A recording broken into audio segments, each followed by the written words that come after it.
Hello and welcome in this new video. So this time we are going to make a swap partition. This is slightly easier, quite a little bit easier than the previous question with the LVM that I still have here.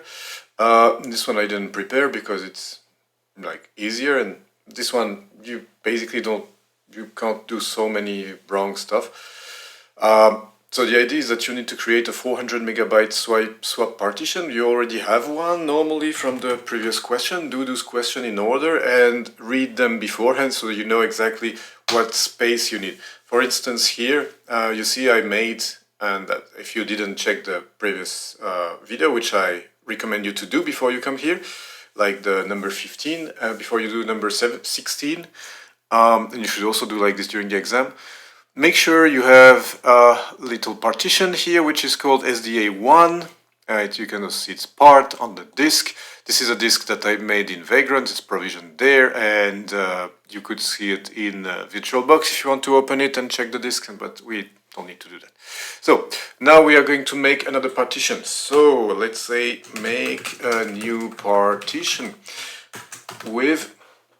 We are going to use the usual fdisk. You could use Partition, but it's easier with fdisk again. So you will do the same basically than we did before. You will do fdisk and then /dev/sda, not /sda1. /sda is for the disk. You want to format the disk, partition the disk. So we want basically to add a new partition.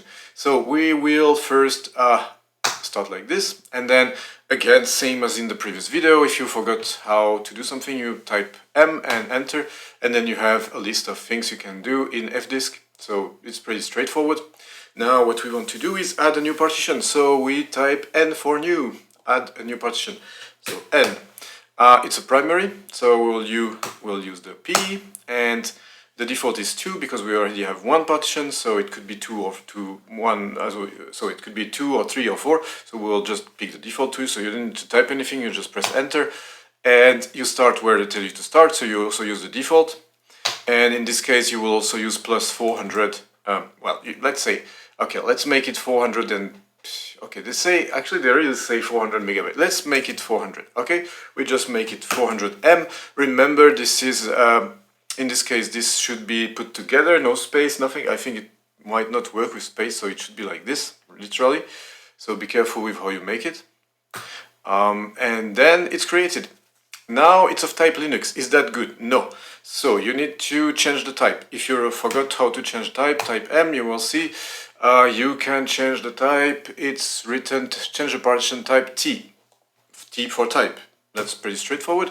So you type T, and then which partition do you want to change? In this case, we don't touch one, don't mess with the one that's already good. You check number 2, which we will use for the swap, and then you want to see which one. It tells you type L to list also type L, and usually they will put in the aliases. You can type either swap or you type 82. So let's type 82, this is for swap, and I think you could also type swap, but this is okay, just type 82. And this is it, basically. Don't forget to write, so that way you have it. So else blk, and you will see it appear here. You have a nice partition. So then, after you've been doing that, you need to make it, format it as swap.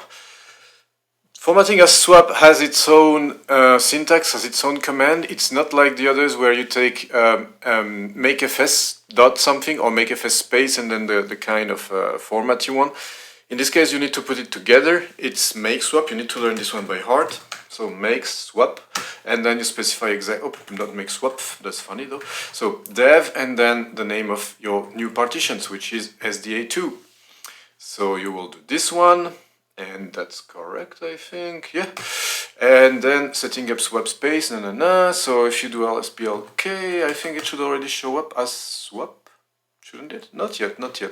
ls block idea, maybe, will it? Oh yeah, it shows up already. You see, it's already showing up here as partition, as swap partition. So you see the partition UUID and the UUID of the partition here. So okay, and then I will write down there after what I'm doing. I'm doing it a bit quicker because this is easier than the other one. Then also important is to activate the swap, And you also need to learn another command that's important. It's swap on. So if you do swap on and then you specify dev and then the name of the partition, then it will activate it. And then it is important also to, oh yeah, by the way, swap on, and you can check if you do help, you'll see, I think you have dash S. Dash S is good because it allows you to display summary. Okay, deprecated, I didn't know. Well, okay, you should use the others, but it's okay. You can use the S or you can use dash show. It's fine, we can use either. So swap on, and then let's use the new one. You also see something, but if you just type dash S, it will also show you something. So it's really basically the same, so don't worry. This is fine as well. So yeah, I don't know what this is actually. I shouldn't be seeing this, I think, but it doesn't matter. Is this, oh, okay, some other swap with 2 GB of swaps, what? Okay, but it doesn't matter. We created the partition, so now it's there, but we want that it persistent across reboots. In order to do that, what do we do? Etc fstab, as usual. So you go to, wait a second. Block ID, you want to check the block ID of dev SDA2, and you get that block ID here. And zip, well, you can take the thing with or without the quote, I don't know. And then you go in fstab, and then you add a line here, and you remove the quotes. I mean, be consistent. I think it works if you put the quotes, but put them or not. You don't put just one. This is wrong. So you put that line, and then you just need to specify swap. So it's a bit stupid because it's mounted as swap, and then it's also swap. So you write swap, swap, and yeah. That's the trick for a swap. You write swap, swap. You can go dancing and say do swap, swap, swap, swap. It's funny. Hilarious. Okay. Well, I don't know. I have a terrible humor today, but anyway, you go with this. So basically the UUID, swap, swap, defaults 0, 0. The only difference is instead of specifying the mount, you say it's not a mount, it's basically swap. And the format is basically swap. So it's not X4, it's swap. You see even one other. Usually you will already have one there, so you just follow the pattern, you know, it's pretty simple. In this case, specified as none, which is funny, weird. I mean, it should be a swap, but it's okay. You don't care about what's already there. It's swap, swap, and default 0, 0. And with that, you are good to go. And that's it. So I will basically just copy-paste here what we did, but that's all you need to do. You can turn it off with swap off, but you don't need to do that. You just have the swap on.